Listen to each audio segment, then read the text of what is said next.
सो hey guys, स्वागत है आपका एक बार फिर से आप ही के यूट्यूब चैनल में। और इस वीडियो में हम बात करेंगे अभी राणा शुगर को लेकर। राणा शुगर में आज हमें एक बिग फॉल दिखाई दे रहा है। हालांकि नीचे से थोड़ा बहुत स्टॉक ने रिकवर दिया, अभी बहुत अच्छी बात है। आप लोग देखोगे स्टॉक नीचे में 20 रुपए तक चला गया था। अभी टाइम तो फिर भी 21 रुपए के आस 21.5 रुपए के ऊपर में है। थोड़ा बहुत रिकवरी बनी है शेयर में। तो इतनी बड़ी गिरावट के पीछे का रीजन क्या है? अगर प्रीवियस क्लोजिंग से देखा जाए तो 7.5% अभी भी गिरावट में शेयर है।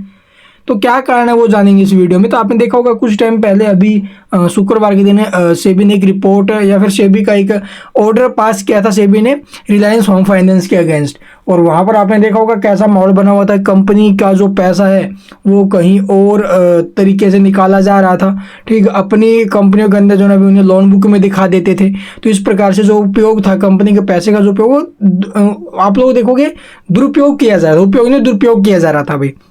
जिसके चलते जो शेयर होल्डर्स है, ठीक है, जिन्होंने पैसा लगाया है, तो उनको तो नुकसान ही है भाई।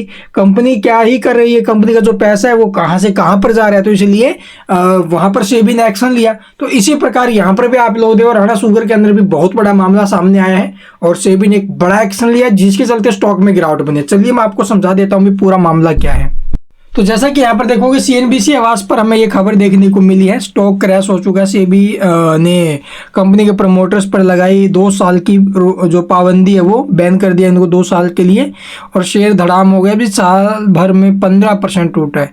तो आप लोग देखो साल भर में तो 15% शेयर टूटा है, लेकिन आज के दिन आप लोग देखोगे 7.5% के ऊपर में टूटा हुआ है। तो ये प्रमोटर्स के ऊपर जो बैन लगाया गया है उसकी वजह से 2 साल के लिए लगा दिया गया है। तो चलिए मैं आपको दिखा देता हूँ। और ये साथ में बैन ही नहीं लगा, अभी साथ में 63 करोड़ का फाइन भी लगाया है।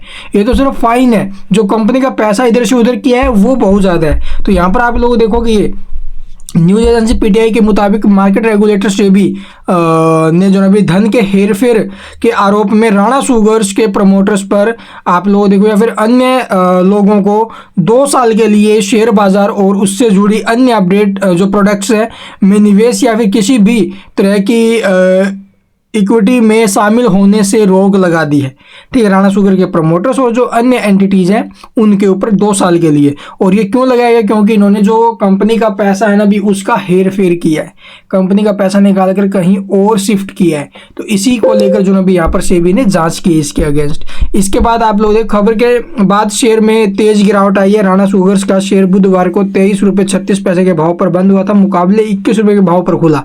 और उसके बाद आप लोग देखोगे 8% टूटकर 19 रुपए के भाव तक ये नीचे में चला गया था। 18-19 के भाव में।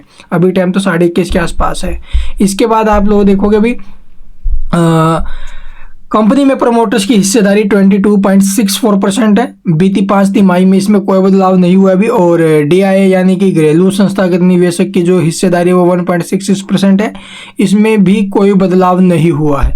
इसके अलावा आप लोग देखोगे यहाँ पर, और इसके बाद यहाँ पर देखो अभी सेबी का जो बड़ा एक्शन है वो देखने को मिला। अभी सेबी ने इंद्र प्रताप सिंह राणा जो प्रमोटर्स है, रणजीत सिंह राणा ये चेयरमैन है, वीर प्रताप सिंह राणा एमडी है कंपनी में, गुरजीत सिंह राणा, कर्ण प्रताप सिंह राणा, राजवंश कौर, प्रीत इंदर सिंह राणा और सुखजिंदर कौर जो प्रमोटर है को प्रतिबंधित कर दिया है भाई 2 साल के लिए। और किसी अन्य सूचीबद्ध कंपनी के निदेशक या मैनेजमेंट के तौर पर भी शामिल नहीं हो सकते अभी इस खबर के बाद। एक्सचेंज डेटा के अनुसार रणजीत सिंह राणा, वीर प्रताप और सुखजिंदर कौर भी राणा शुगर्स लिमिटेड के प्रमोटर्स थे और इसीलिए इनके ऊपर यहाँ पर जो भी एक कड़ा एक्शन लिया जा रहा है। और जैसा कि देखोगे व्यक्तिगत रूप से सेबी ने राणा शुगर और उसके प्रमोटर्स और अन्य संबंधित संस्थाओं पर 3 से 7 करोड़ रुपए तक का जुर्माना लगाया है। और सेबी ने राणा शुगर्स को संबंधित संस्थाओं से 607 करोड़ रुपए वसूलने का भी निर्देश दिया। तो कितना भी इन्होंने घोटाला किया है वो यहाँ पर वसूलने का निर्देश भी दिया। और जिसमें 339 करोड़ रुपए प्राप्तियां और 268 करोड़ रुपए ब्याज बकाया शामिल है। इसके बाद रेगुलेटर ने राणा शुगर को इन संस्थाओं से बकाया की वसूली के लिए सभी आवश्यक कदम उठाने का निर्देश दिया और उन्हें एनएससी के परामर्श से वसूली के लिए प्रभावी कदम उठाने के लिए एक स्वतंत्र कानूनी फर्म नियुक्त करने की सलाह दी है। तो ये कंपनी की तरफ से खबर है और ये बड़ा एक्शन लिया गया है। 607 करोड़ रुपए वसूलने के लिए बोल दिया है, जिसके अंदर 339 करोड़ की तो प्राप्तियां थी और 268 करोड़ रुपए ब्याज समेत। साथ में आप लोग देखोगे 63 करोड़ का इनके ऊपर जुर्माना भी लगा है और 2 साल के लिए बैन कर दिया। तो अभी स्टॉक के ऊपर नेगेटिव असर आना ही था, इसीलिए स्टॉक में हमें ये गिरावट देखने को मिली है। तो भाई देखो अभी के टाइम पे नीचे से स्टॉक में थोड़ी बहुत रिकवरी आई है, बहुत अच्छी बात है। कुछ भी नहीं कह सकते कि स्टॉक आगे चलकर और गिर सकता है। जैसे रिलायंस होम फाइनेंस में हमें अभी तक गिरावट देखने को मिल रही है, इसी प्रकार स्टॉक में गिरावट आ सकती है। कोई जरूरी नहीं है कि भी आएगी ही आएगी, ये भी जरूरी नहीं है। बट जिस प्रकार का माहौल बना है इन सबसे स्टॉक के ऊपर दबाव बन सकता है। और बाकी आपकी मर्जी, आप किस प्रकार से क्या स्ट्रैटेजी इसके अंदर बना रहे हो आगे के लिए। Thank you for watching the video.